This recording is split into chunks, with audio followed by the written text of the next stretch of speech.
Irmãos, eu vos exorto, deixai-vos sempre guiar pelo Espírito e nunca satisfaçais o desejo da carne, porque o que a carne deseja é contra o Espírito, e o que o Espírito deseja é contra a carne. São o oposto um do outro. E por isso, nem sempre fazeis. Não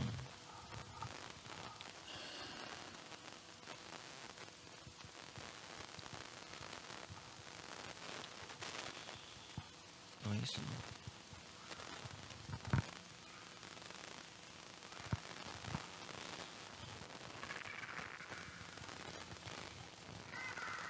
Quem tem um missal cotidiano, por gentileza? Pega o missal cotidiano.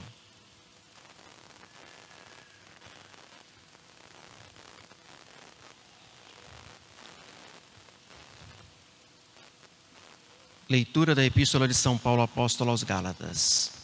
Irmãos, se vivermos pelo Espírito, conduzamo-nos também segundo o Espírito. Não andemos ávidos da vanglória, provocando-nos uns aos outros e tendo inveja uns dos outros. Irmãos, mesmo que alguém fosse surpreendido em qualquer falta, vós que sois espirituais, admoestai-o com espírito de mansidão. Quanto a ti, toma cautela. Também tu podes ser tentado. Suportai-vos uns aos outros, e assim cumprireis a lei de Cristo. Na verdade, se alguém se julga alguma coisa, engana-se a si mesmo, porque não é nada. Examine cada um as suas ações, e os seus méritos vir-lhe-ão então apenas de si e não de outrem. Cada qual, com efeito, terá de levar o seu próprio peso. Que aquele que é instruído na doutrina do Evangelho reparta de todos os seus bens com quem o instrui. Não tenhais a mínima dúvida, de Deus não se zomba. O homem colherá o que tiver semeado. Quem semeia na sua carne, colherá da carne a corrupção. Quem semeia no Espírito, colherá do Espírito a vida eterna. Não nos cansemos, pois, de fazer o bem, porque a seu tempo colheremos se não desfalecermos. Portanto, enquanto temos tempo, façamos bem a todos, principalmente aos nossos irmãos na fé. Pode ficar em pé. Agora a tradução do Evangelho segundo São Lucas. Naquele tempo, ia Jesus para uma cidade chamada Naim, e iam com ele os seus discípulos e muito povo. Quando chegou perto da porta da cidade, eis que levavam a sepultar um defunto, filho único, cuja mãe até era viúva. Muita gente da cidade acompanhava. Ao vê-la, o Senhor, movido de compaixão, disse-lhe: não chores. Depois aproximou-se e tocou no esquife, tendo parado os que o levavam. Então Jesus disse: jovem, eu te ordeno, levanta-te. E o que tinha estado morto sentou-se e começou a falar. Em seguida, Jesus entregou-o à sua mãe. Toda a gente ficou cheia de receio e glorificava a Deus, dizendo: apareceu entre nós um grande profeta, e Deus visitou o seu povo. Podem sentar-se.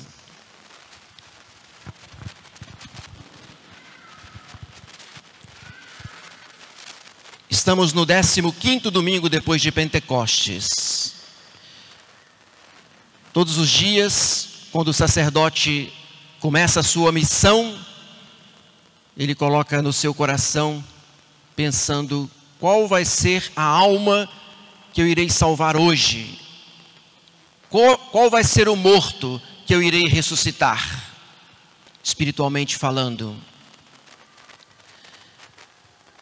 Santo Agostinho diz que Nosso Senhor, nos Evangelhos, ressuscitou 3 mortos. Mas, na verdade, espiritualmente falando, Ele ressuscitou milhares. Provavelmente, Santo Agostinho até comenta isso, fazendo um autoexame e considerando que também Ele ressuscitou de uma vida pecaminosa e deixou a heresia e abriu-se para a verdade, aceitando a vontade de Deus em sua vida, chegou a tornar-se um grande bispo e hoje um santo. E para nós é modelo, pois é santo convertido.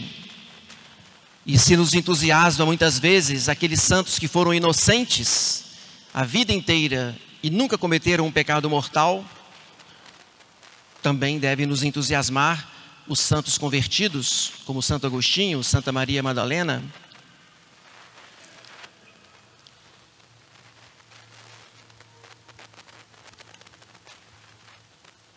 E certamente aqui nós temos tantos convertidos. E nosso Senhor foi misericordioso, pois Ele te ofereceu a oportunidade de recomeçar a sua vida, para que você não se perca eternamente no inferno. Esse fato do Evangelho, segundo São Lucas, parece que beira ao extremo da catástrofe. Digamos que uma senhora que é viúva, perder o seu filho, porém o único filho, jovem.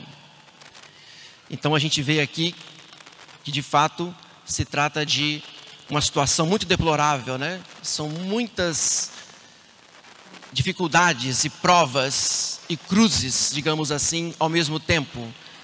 E paira um mistério, aqui nós não sabemos onde é que estava a alma deste jovem quando o seu corpo era levado para o cemitério. Também fica aqui a pergunta, né, que seria de fato uma outra catástrofe, se nós considerássemos que esta alma estava condenada. Mas, como nós sabemos pelo Evangelho, ou pela Sagrada Escritura, aonde abundou o pecado, superabundou a graça de Deus, e diante de todas essas situações catastróficas, né, deploráveis, nosso Senhor estava presente e Ele solucionou tudo. Imaginemos se então essa alma se estivesse condenada, hein? Que graça que não teve de voltar à vida e poder salvar-se. Mas aqui o que importa é que Ele deixou a morte para viver a vida plena da graça de Deus. E para que isso acontecesse, meus amados irmãos, é importante dizer que nosso Senhor, Ele se antecipou e foi ao encontro daquela procissão fúnebre que saía de Naim. O contrário de quando Ele foi chamado para ressuscitar Lázaro, ou quando Ele foi chamado para ressuscitar a filha de Jairo, perdão. Mas nesse caso não, nosso Senhor não foi chamado. Ele se antecipou e Ele, com uma outra procissão, com os seus apóstolos, discípulos e outros seguidores, estavam ali se encontrando. Era a procissão da vida ao encontro da procissão da morte. Aqui a gente pode aplicar para a nossa vida espiritual. Nós sabemos muito bem que Deus nos amou primeiro. O seu amor é eterno. E antes que nós fôssemos concebidos, antes que nós existíssemos, desde toda a eternidade, Deus já projetava, sonhava, pensava em nos criar com um amor infinito. Justamente porque no seu amor eterno e infinito, Ele queria nos criar com uma alma eterna, para poder viver depois por toda a eternidade. E é claro, no céu, é esse o sonho de Deus. Foi para isso que Deus nos chamou, nos escolheu, nos predestinou, para que nós fôssemos santos. E sendo santos, pudéssemos possuir a vida eterna.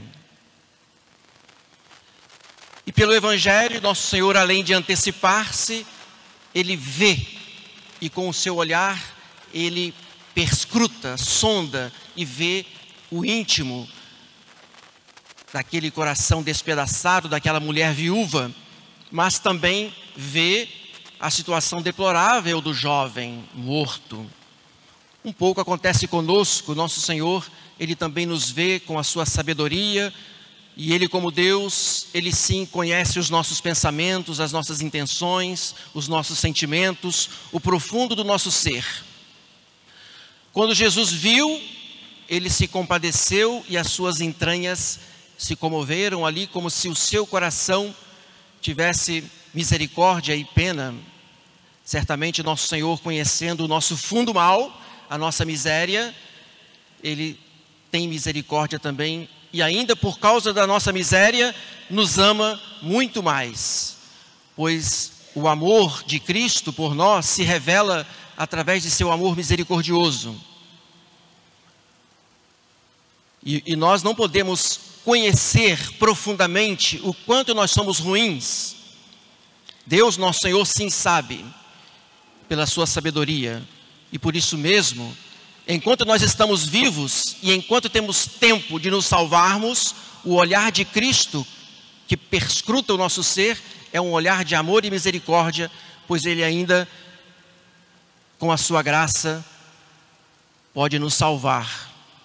Mesmo que a pessoa esteja numa situação das mais deploráveis possíveis, Deus não quer a morte do pecador, senão que ele se converta e viva.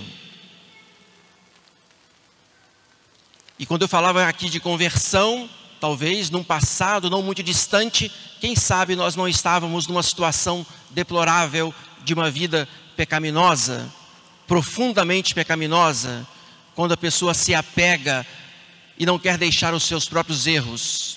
E aí sim, essa pessoa precisa realmente de uma conversão profunda. E essa conversão, na verdade, ela pode se dar ainda hoje. Nós precisamos que nosso Senhor, Ele mande parar, assim como Ele fez com a procissão e com o seu toque divino, naquela maca de madeira, Ele cessou, aquela trajetória para a perdição, porque aquele jovem sendo levado para o cemitério simboliza exatamente a alma que está indo para a condenação eterna. E nosso Senhor certamente Ele quer que nós demos um basta em algumas situações ainda que persistem, porque o nosso passado insiste em voltar e dominar o nosso coração, e por um orgulho ainda persistimos em voltar aos mesmos erros passados, por um certo orgulho, por uma certa pertinácia, por uma certa teimosia de um coração endurecido. Claro que é necessário que Jesus, com a sua graça, nos auxilie, e que Ele nos faça parar e dar um basta, e que Ele, pela sua graça, arranque pela raiz aquele mal que insiste em aflorar em nosso coração, seja pelo orgulho, seja pela sensualidade, seja pelo egoísmo. Mas o que é bonito é que esse toque de Jesus, nosso Senhor, é que provoca para aquele jovem a ressurreição. Nós temos a oportunidade, meus amados irmãos, de recebermos a Santa Comunhão, momento ápice do amor da alma com Cristo, e é exatamente nessa hora que Jesus Cristo nos toca. Aqui se subentende que a alma, para receber a comunhão, ela deu um basta a algumas situações erradas, porque ela prefere 1000 vezes receber Jesus na Eucaristia do que perder a sua graça e se afastar da sua santa amizade. Porque é isso que faz o pecado mortal, e jamais se deve comungar no pecado mortal. É preciso então antes a pessoa dar um basta. Obviamente que este basta se dá muitas vezes ali no confessionário, e aí a alma, ela redimida, santificada pela graça, está apta para ser tocada pelo corpo e sangue de Cristo. E aí nesse momento que a pessoa pode dizer: já não sou eu quem vivo, é Cristo quem vive em mim. E essa frase também é de São Paulo aos Gálatas. E São Paulo na Epístola aos Gálatas também ele diz, né, que estou crucificado com Cristo. É exatamente a ideia dessa maca de madeira que por si só não era capaz de dar a vida, assim como a cruz antes da morte de Cristo era um instrumento de condenação, de tortura, de suplício, de humilhação, de condenação. E no entanto, depois da redenção copiosa de nosso Senhor, depois que ele morreu crucificado, a cruz se torna instrumento de salvação. Por isso, quando comungamos, recebemos o Cristo total. O Cristo com a cabeça coroada de espinhos. O Cristo crucificado. E é a esse Cristo que nos unimos. E é exatamente por esta união a Jesus Cristo, através da sua cruz, do seu sacrifício, que nós podemos viver a vida plena da graça. E nesse sentido, meus amados irmãos, às vezes os sofrimentos, as cruzes, as tribulações, as provas, elas fazem parte também da nossa vida. E é claro que essas situações todas por si só não podem nos salvar, a não ser que nós saibamos nos unir a Cristo nas situações difíceis, dos sofrimentos, das dores, das cruzes. E aí acontece esse toque de Cristo, posso dizer um toque mágico, pois pela sua presença, pela sua graça, nosso Senhor nos vivifica, nos dá força, nos fortalece e nos dá a graça da perseverança. E aqui vale lembrar que a alma, quando ela é perscrutada pelo olhar misericordioso de Cristo, não se trata porque nosso Senhor apenas quer nos conhecer, mas porque Ele quer nos amar e quer fazer morada dentro do nosso coração e aí viver em união íntima de caridade. Já não sou eu quem vivo, é Cristo quem vive em mim. É isso que precisamos almejar. É assim que a alma vive ressuscitada para uma vida nova, para uma vida constantemente voltada à vontade de Deus. E finalmente, para concluir a reflexão, Jesus, ele vai entregar este jovem à sua mãe, à viúva. É o que nosso Senhor quer fazer, nos entregando também à Santíssima Virgem Maria. Nós precisamos renovar a nossa consagração a ela, entregar a nossa vida e rezar, né? Aquela jaculatória que eu não sei se vocês conhecem. Virgem Maria, vós não permitais que eu viva nem morra no pecado mortal. No pecado mortal eu não hei de morrer, que a Virgem Santíssima me há de valer. Que Nossa Senhora nos receba e que nos faça perseverantes, e que ela, portanto, nos dê a força e a graça de permanecermos sempre unidos a Jesus. Unidos a Jesus, estamos unidos a Maria. Unidos a Maria, estamos unidos a nosso Senhor. E unidos a eles, com eles viveremos no céu por toda a eternidade. Louvado seja nosso Senhor Jesus Cristo.